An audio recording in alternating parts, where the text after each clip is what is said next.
অবশেষে কণ্ঠস্বরের নমুনা সংগ্রহ কালীঘাটের কাকুর। ব্যাংশাল কোর্টে নমুনা সংগ্রহ সুজয় কৃষ্ণ ভদ্রের।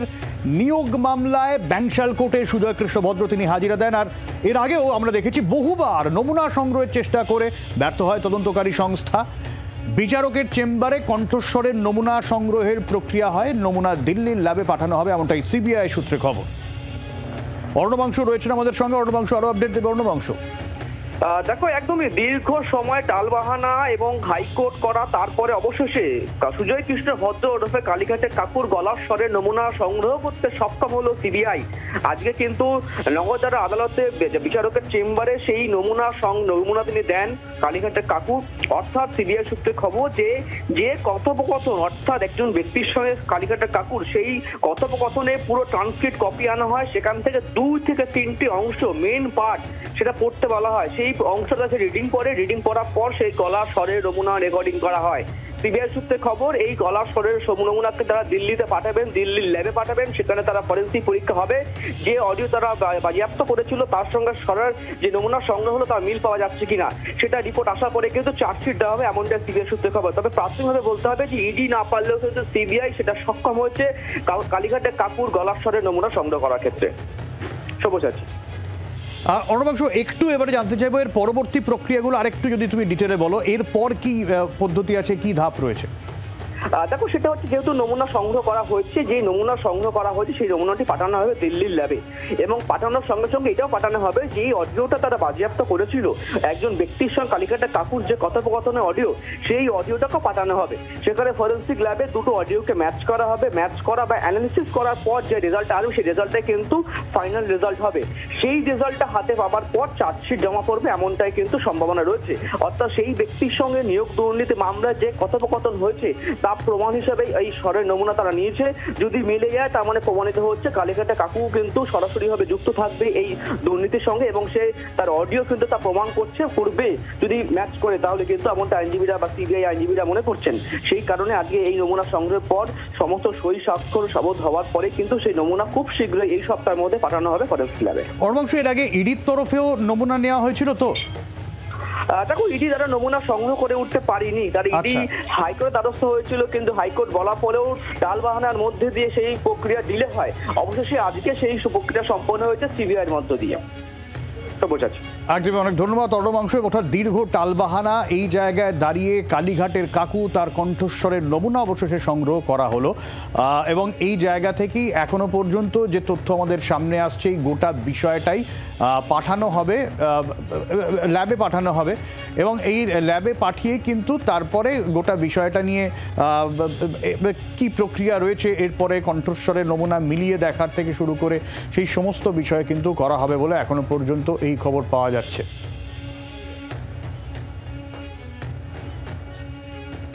আপনার আরো একবার জানিয়ে রাখবো, অবশেষে কণ্ঠস্বরের নমুনা সংগ্রহ কালীঘাটের কাকুর। ব্যাংশাল কোর্টে সুজয় কৃষ্ণ ভদ্রের নমুনা সংগ্রহ করা হয় এবং নিয়োগ মামলায় ব্যাংশাল কোর্টে হাজিরা দেন সুজয় কৃষ্ণ ভদ্র। বহুবার নমুনা সংগ্রহের চেষ্টা করে তদন্তকারী সংস্থা ব্যর্থ হয়। বিচারকের চেম্বারে কণ্ঠস্বরের নমুনা সংগ্রহের প্রক্রিয়া হয়, নমুনা দিল্লির ল্যাবে পাঠানো হবে বলে সিবিআই সূত্রে খবর।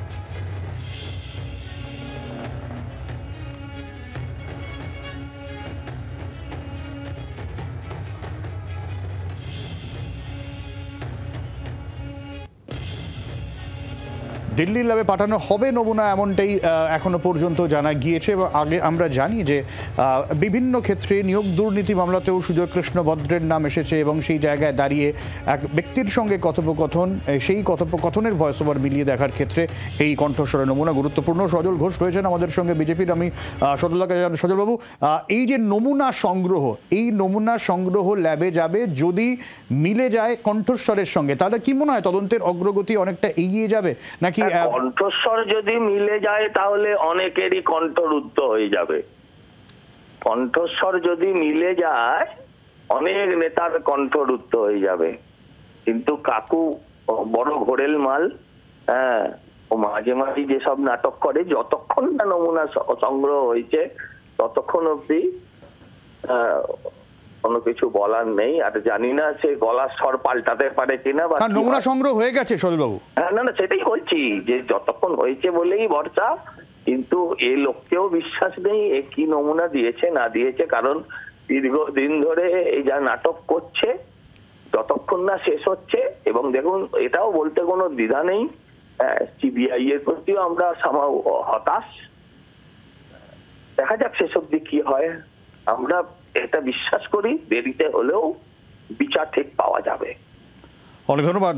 সজল ঘোষ ছিলেন আমাদের সঙ্গে, যদিও সিবিআইয়ের ভূমিকা নিয়ে কিছুটা আক্ষেপ প্রকাশ করলেন তিনি, এবং এটাও একটা তিনি আশঙ্কার জায়গা রেখে দিলেন যে তিনি কণ্ঠস্বর বদলে ফেলেছেন কিনা, বা নমুনা যেটা নেওয়া হয়েছে সেটাও কতটা কাজে আসবে, সমস্ত কিছু নিয়ে কিন্তু কোথাও একটা সন্দেহের বাতাবরণ থেকে গেল তার বক্তব্যের মধ্যে। এবং এই জায়গা থেকেই তার দাবি, স্পষ্ট দাবি, যদি সুজয় কৃষ্ণ ভদ্রের কণ্ঠস্বর মিলে যায় তাহলে অনেকেই কণ্ঠরোধ হয়ে যাবে। এবং ঠিক এই জায়গায় দাঁড়িয়ে এখনো পর্যন্ত রাজনৈতিক বিতর্ক আমরা দীর্ঘদিন ধরে দেখেছি সুজয় কৃষ্ণ ভদ্রের কণ্ঠস্বর নিয়ে, যেখানে সুজয় কৃষ্ণ ভদ্রের সঙ্গে কার যোগাযোগ রয়েছে, তিনি কিভাবে এই নিয়োগ দুর্নীতির সঙ্গে জড়িত রয়েছেন, বা একাধিক দুর্নীতির ক্ষেত্রে তিনি কিভাবে জড়িত, সমস্ত বিষয়গুলোই নিয়ে কিন্তু চর্চা। জয়প্রকাশ মজুমদার রয়েছেন আমাদের সঙ্গে। জয়প্রকাশবাবু, এই সুজয় কৃষ্ণ ভদ্রের কণ্ঠস্বর দীর্ঘ টালবাহানার পর অবশেষে পাওয়া গেল। বিজেপির তরফে দাবি করা হচ্ছে যদি মিলে যায় কণ্ঠস্বর তাহলে অনেকেরই কণ্ঠরোধ হয়ে যাবে, কি বলবেন আপনি? এ তো দীর্ঘদিন ধরে চলছে যে সুজয় কৃষ্ণ ভদ্রের কণ্ঠস্বর রহস্য রোমাঞ্চ সিরিজ। এর আগে তো দেখেছি, আজ থেকে বছর খানেক আগে তিনি যাচ্ছেন, তাকে নিয়ে যাওয়া হচ্ছে মিলিটারি হসপিটালে, সেখানে গিয়ে নাকি তাকে কথা বলিয়ে নেওয়া হবে, তখন বলা হলো পেয়েছি আমরা কণ্ঠস্বর পেয়েছি। তারপরে কি হলো কেউ জানে না, ফরেন্সিক কি টেস্ট হলো, আবার এখন দেখছি সেই একই আর একটা এপিসোড চলছে কণ্ঠস্বরের। এবং ওই বিজেপি একই কথা বলছে, সিবিআই একই কথা বলছে, ইডি একই কথা বলছে, কিন্তু সাধারণ মানুষ বলছে যে এত কিছু তেল ফুটছে, রাধা তো নাচছে না, সেই জন্যই 7 মণ তেল পুড়ে গেল। কবে কি হবে এই ইডি সিবিআই তারা গোছাতে পারছে না, নাকি অপদার্থ তারা, এই প্রশ্ন আসছে। সুতরাং এই রহস্য রোমাঞ্চ সিরিজের নাটক আর মানুষ নিচ্ছে না। অনেক ধন্যবাদ জয়প্রকাশবাবু। রহস্য রোমাঞ্চ সিরিজের নাটক যা মানুষ আর নিচ্ছে না, এবং একই সঙ্গে একযোগে কিন্তু বিজেপি এবং তৃণমূল উভয় সিবিআই ভূমিকায় ক্ষোভ প্রকাশ করলেন।